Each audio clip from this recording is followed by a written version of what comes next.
إن الحمد لله نحمده ونستعينه ونستغفره ونعوذ بالله من شرور أنفسنا وسيئات أعمالنا من يهده الله فلا مضل له ومن يضلل فلا هادي له أشهد أن لا إله إلا الله وحده لا شريك له وأشهد أن محمدا عبده ورسوله اللهم صل على محمد وعلى آله وصحبه وسلم تسليما كثيرا.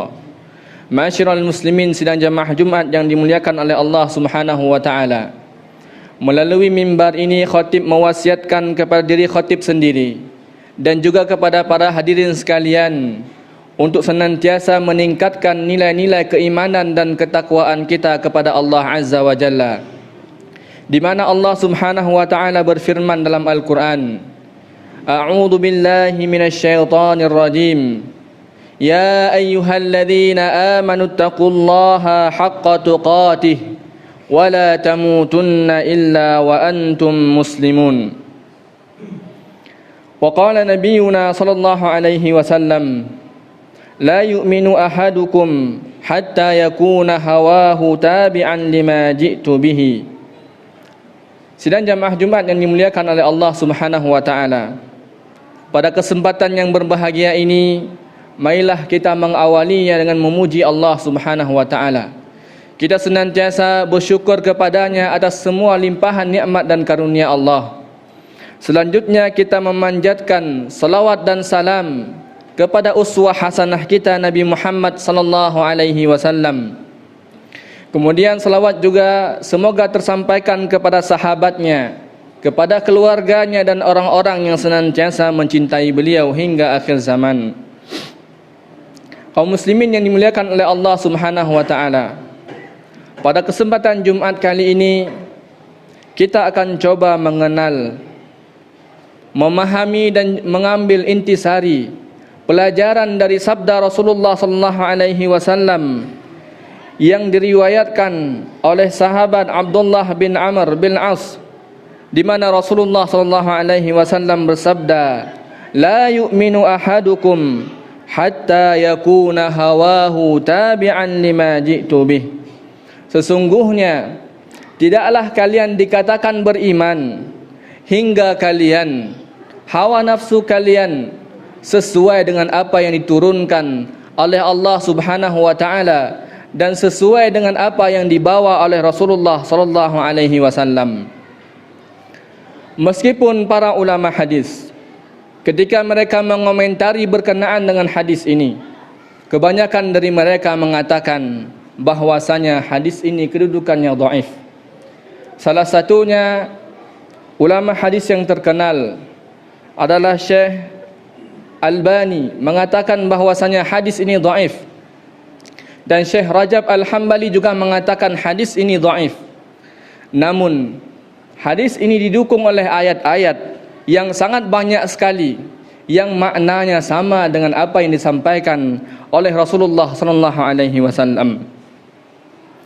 Bahwasanya la yu'minu ahadukum, tidaklah kalian dikatakan beriman sebelum hawa nafsu kalian sesuai dengan apa yang diturunkan oleh Allah dan diajarkan oleh Rasulullah sallallahu alaihi wasallam. Maksudnya adalah bahwasanya seseorang belum dikatakan imannya itu sempurna sebelum seseorang tersebut menyelaraskan hawa nafsunya, keinginannya, kecintaannya sesuai dengan apa yang dicintai oleh Allah Subhanahu wa taala. Kita perhatikan firman Allah Subhanahu wa taala dalam ayat yang sangat banyak sekali. Yang pertama, Allah Subhanahu wa taala berfirman dalam surah An-Nisa ayat 65, "Fala wa rabbika la yu'minu hatta yuhakkimuka fima shajara bainahum, thumma la yajidu fi anfusihim harajan mimma qadaita wa yusallimu taslima." Katakanlah wahai Muhammad, sesungguhnya mereka tidak akan beriman kepada Allah Subhanahu wa taala dan mereka tidak akan menyelesaikan perselisihan di antara mereka sebelum mereka menjadikan engkau sebagai seorang pemutus perkara di antara mereka. Maka tatkala engkau diangkat menjadi orang yang akan memutuskan perkara di antara mereka, maka hendaklah la yajinu fi anfusihim harajan mimma qadaita wa yusallimu taslima.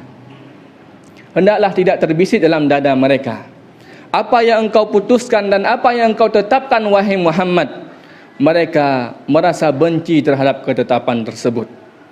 Inilah yang kita kenal, wahai kaum muslimin yang dimuliakan oleh Allah Subhanahu wa taala, bahwasanya seluruh ketetapan Allah, seluruh ketetapan Rasulullah sallallahu alaihi wasallam harus kita terima dengan lapang dada. Kemudian di ayat yang lain Allah Subhanahu wa taala berfirman, "Wa ma kana lil mu'minin wala mu'minatin idza qadallahu wa rasuluhu amran ay yakuna lahumul khiyaratu min amrihim." Orang-orang yang beriman, kata Allah Subhanahu wa taala, apabila sudah ditetapkan sesuatu perkara kepadanya, baik itu ditetapkan oleh Allah ataupun ditetapkan oleh Rasulullah sallallahu alaihi wasallam, maka mereka sami'na wa ata'na. Mereka tidak mencari pilihan-pilihan yang lain. Mereka tidak mencari uswah-uswah yang lain, keteladanan-keteladanan yang lain, ataupun mencari hal-hal yang bisa menjauhkan ataupun memalingkan mereka dari perintah Allah dan Rasulnya. Tatkala seseorang sudah mampu menyelaraskan keinginannya, kecintaannya atas ketetapan Allah, ketetapan Rasulnya, maka orang-orang tersebut barulah dikatakan sebagai seseorang yang sempurna imannya kepada Allah dan Rasulullah sallallahu alaihi wasallam. Dan juga Allah Subhanahu wa taala mencela orang-orang yang menyukai sesuatu perkara yang dibenci oleh Allah Subhanahu wa taala. Dan Allah juga mencela orang-orang yang menyukai apa-apa yang dilarang oleh Allah Subhanahu wa taala. Di mana Allah Subhanahu wa taala berfirman, "Dzalika bi annahum karihu ma anzalallahu fa ahbata a'malahum." Orang-orang yang terbesit rasa benci terhadap syariat yang diturunkan oleh Allah Subhanahu wa taala, terhadap ketetapan yang telah diputuskan oleh Allah Subhanahu wa taala, maka konsekuensinya bagi orang-orang tersebut adalah akan dihapuskan seluruh amalnya. Begitu kata Allah Subhanahu wa taala dalam surat Muhammad ayat yang ke-9. Kemudian di surat yang sama Allah Subhanahu wa taala juga berfirman, "Dzalika bi annahum ittaba'u ma asqatallaha wa karihu ridwanahu fa ahbata a'malahum." Di ayat selanjutnya, ayat yang ke-28, di surat yang sama Allah Subhanahu wa taala berfirman bahwasanya yang menjadikan seseorang itu benci kepada ketetapan Allah dan Rasulnya adalah karena mereka mengikuti hawa nafsunya. Dan konsekuensi orang-orang yang mengikuti hawa nafsunya yang bertentangan dengan apa yang ditetapkan oleh Allah dan Rasulnya, maka kata Allah, fa ahbata a'malahum, akan dihapuskan seluruh amalnya. Oleh karena itu Bapak kaum muslimin sidang jamaah yang dimuliakan oleh Allah Subhanahu wa taala, kita perlu kembali merenungi firman Allah Subhanahu wa taala dalam surat Al-Baqarah, di mana Allah Subhanahu wa taala berfirman, Ya ayyuhalladzina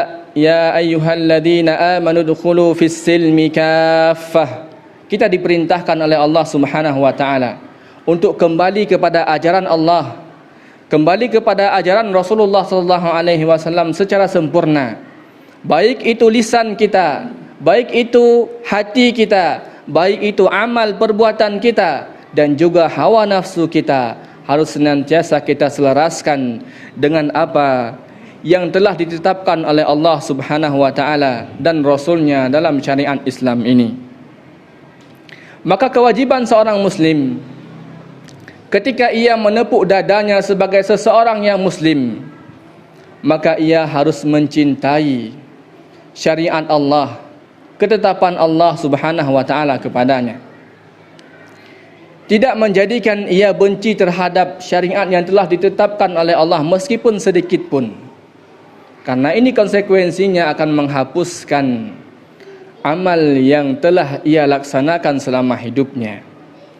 Dan juga hendaknya seorang muslim yang menepuk dadanya cinta kepada Allah dan Rasulnya, hendaklah ia menyelaraskan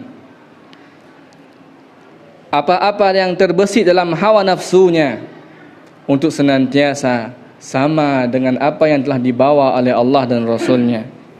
Maka tatkala terbesit dalam dirinya untuk melakukan sesuatu yang dibenci oleh Allah Subhanahu wa taala, maka ia mengingat sabda Rasulullah sallallahu alaihi wasallam, dan dia juga ingat kepada firman Allah Subhanahu wa taala bahwasanya kita diperintahkan untuk kembali kepada ajaran agama kita secara sempurna. Bukan hanya sekadar lisan kita, bukan hanya sekadar badan kita, bukan hanya sekadar hati kita, tapi kesemuaan itu harus kita selaraskan dengan apa yang telah ditetapkan oleh Allah Subhanahu wa taala. Para salafus salih mengatakan, laisa bisadiqin man idda'a mahabbatallahi jalla wa ala wa lam yahfad hududahu. Sungguh dusta bagi orang-orang yang mereka mengaku ataupun menyebut-nyebut dirinya orang yang cinta kepada Allah, tetapi tidak pernah dalam hidupnya ia menjaga batasan-batasan yang telah ditentukan oleh Allah dan Rasulnya.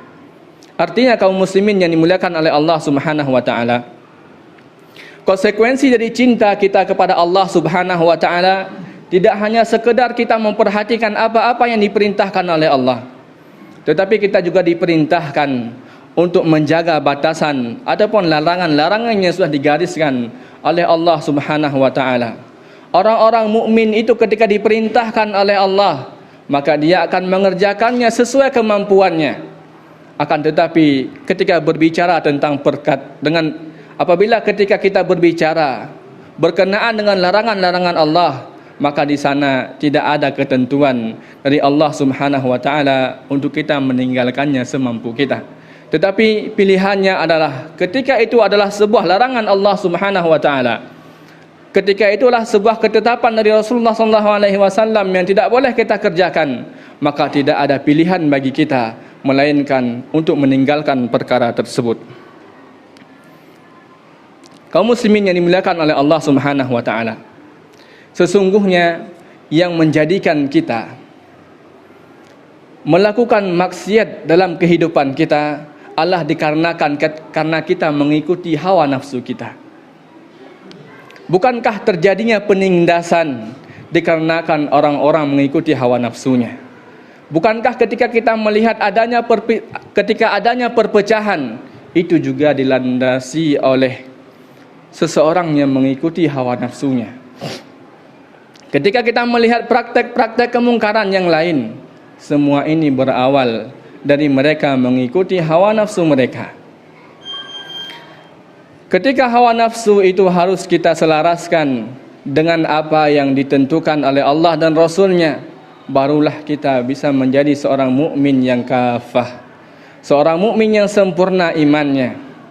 Kemudian kalau misalnya kita lihat kembali, kenapa terjadinya kebid'ahan? Maka para ulama mengatakan bahwasanya kebid'ahan itu muncul karena orang-orang yang mengikuti hawa nafsunya ketimbang syariat. Orang-orang yang mendahulukan akalnya ketimbang dalil. Orang-orang yang mendahulukan pemikirannya ketimbang ketetapan-ketetapan syariat. Sehingga orang-orang yang melakukan perkara bid'ah dijuluki oleh para ulama kita dengan ahlul hawa, orang-orang yang menuruti hawa nafsunya. Begitu juga kalau kita melihat praktek-praktek kemungkaran yang sifatnya adalah kesyirikan, semua itu juga dilatar belakangi oleh hawa nafsunya. Mereka mengedepankan hawa nafsu yang dibisikkan oleh dadanya, yang dibisikkan oleh syaitan, yang dibisikkan oleh iblis, sehingga pengakuan iman hanya sebatas lisan saja, tidak diwujudkan dengan anggota badannya. Kalaulah seseorang menepuk dadanya bahwasanya dia adalah seseorang yang beriman, cinta kepada Allah dan Rasulnya, maka konsekuensinya adalah ia harus menyelaraskan seluruh amalannya, seluruh perbuatannya, seluruh perkataannya sesuai dengan apa yang telah diperintahkan, digariskan oleh Allah dan Rasulnya. Maka kita lihat sebuah syair, ta'sil ilaha wa anta taz'umu hubbahu. Kita semua senantiasa mendengung-dengungkan bahwasanya kita adalah orang-orang yang cinta kepada Allah. Tapi betapa banyak setiap harinya kita melakukan kesalahan dan kemaksiatan. Lau kana hubbuka sadiqan la'ata'tahu. Kemudian di lanjutan bait selanjutnya dalam syair tersebut mengatakan, sesungguhnya apabila cinta kamu itu benar kepada apa yang engkau taati, maka sesungguhnya tidak akan pernah engkau sekalipun akan berbuat maksiat kepadanya. Innal muhibba liman yuhibbu muti'un. Sesungguhnya konsekuensi dari cinta yang kita dengung-dengungkan tersebut adalah ketaatan yang kita berikan dan kita praktekkan dalam keseharian kita, yang kita praktekkan, kita buktikan dengan seluruh anggota tubuh kita, senantiasa kita menyelaraskannya. Memang tidak mungkin ada Bani Adam yang terlepas dari kesalahan-kesalahan. Makanya kesalahan-kesalahan tersebut dikatakan oleh para ulama, sekiranya kita pernah ada terbisik kebencian terhadap agama Islam, terhadap syariat-syariat yang telah ditetapkan berat dalam hati kita, maka kembalilah kita kepada Allah Azza wa Jalla, rujuklah kita kepada Allah Azza wa Jalla, karena pentingnya ataupun karena kita senantiasa mengamalkan sabda Rasulullah sallallahu alaihi wasallam yang berbunyi, la yu'minu ahadukum hatta yakuna hawahu tabi'an lima ji'tu bihi. Ini saja khutbah Jumat yang dapat kami sampaikan pada kesempatan ini. Semoga kita semua dijadikan orang-orang yang dipilih oleh Allah Subhanahu wa taala, yang diberikan kekuatan untuk senantiasa bisa menyelaraskan hawa nafsu kita dengan ketetapan Allah Subhanahu wa taala dan juga sunnah Rasulullah sallallahu alaihi wasallam. Saudaraku kaum muslimin yang dimuliakan oleh Allah Subhanahu wa taala, Rasulullah sallallahu alaihi wasallam mengatakan dalam sebuah hadisnya yang diriwayatkan oleh Imam Bukhari dan Muslim, la yu'minu ahaduk salasatun man kunna fihi wajada halawatal iman. Ada 3 golongan yang kata Rasulullah sallallahu alaihi wasallam, 3 golongan tersebut akan mendapatkan manisnya iman, akan mendapatkan kesempurnaan iman. Salah satunya kata Rasulullah sallallahu alaihi wasallam, hendaklah ia menjadikan Allah dan Rasulnya adalah yang paling ia cintai dalam kehidupannya. Maka kecintaan kita kepada Rasulullah sallallahu alaihi wasallam, kecintaan kita kepada Allah Subhanahu wa taala, kita tanamkan sedalam-dalamnya, dan itu menjadikan cinta pertama kita, cinta yang paling dalam hati kita, cinta yang paling sempurna dalam hati kita. Bukan cinta kita kepada keluarga kita, bukan cinta kita kepada saudara kita yang nomor satu, bukan cinta kita kepada anak kita yang nomor satu, akan tetapi cinta kita kepada Allah Subhanahu wa taala dan cinta kita kepada Rasulullah sallallahu alaihi wasallam. Dari apa yang telah kita sampaikan pada kesempatan khutbah kali ini, maka ada beberapa pelajaran yang dapat kita ambil. Yang pertama, Rasulullah sallallahu alaihi wasallam melalui hadis ini berpesan kepada kita, hendaklah orang-orang beriman yang mengaku dirinya cinta kepada Allah dan Rasulnya untuk senantiasa menerima ajaran Islam secara sempurna. Dia tanamkan cinta kepada syariat tersebut, kepada agama tersebut secara sepenuhnya, dan ia buang sejauh-jauh mungkin rasa kebencian, rasa menghalang-halangi orang-orang beriman untuk beribadah secara sempurna. Kemudian yang kedua, melalui hadis ini Rasulullah sallallahu alaihi wasallam memberikan pelajaran kepada kita bahwasanya orang-orang yang mengaku dirinya cinta kepada Allah dan Rasulnya, hendaklah ia mengikuti ataupun menyelaraskan seluruh seluk-beluk kehidupannya dengan perintah Allah dan juga perintah Rasulullah SAW, tanpa perlu bagi mereka untuk mencari keteladanan dari selain dari keduanya.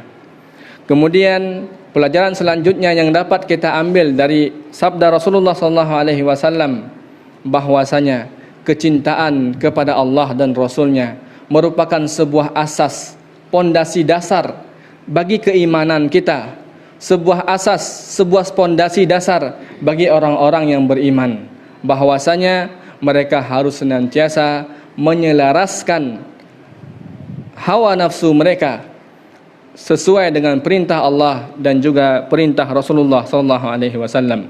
Syukran ya Rabbi, syukran hadaita qalbi, syukran.